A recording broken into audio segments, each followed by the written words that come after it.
us, what are your thoughts on the proposals to, one, remove the excise tax, or two, maybe remove the VAT on oil products?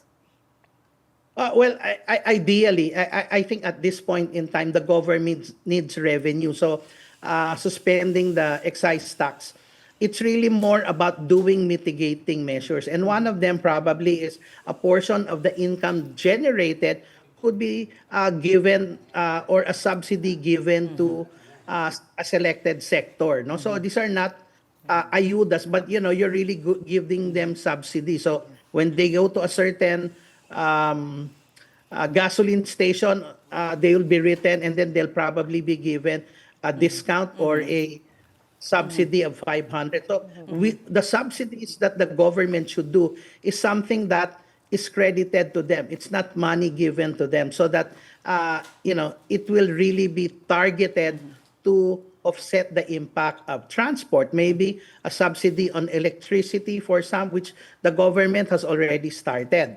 So it's just probably trying to work on those and probably mitigating measures that could probably be temporary, meaning it's just good for maybe 1-2 months and then it stops.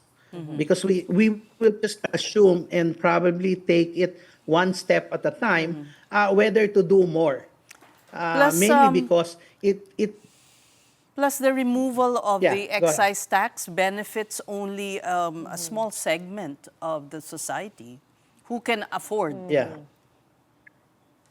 Correct. So I think it's really more working on those types of subsidies. The again, the 4-day work week will probably be more of temporary, but again, given the set of technologies, we can actually try to use this type of the digital space as an opportunity to take advantage of it so that we become more productive. So rather than being in traffic, if you are able to work in a place near your work or near your home, then definitely it makes it more palatable, especially during this 1 to 2 months, assuming that we really see that this situation could probably be more of temporary. No? But again, if it one of the things that even recently BSP Governor Remolona said, I guess the key number that we're all waiting for is an oil price above 100.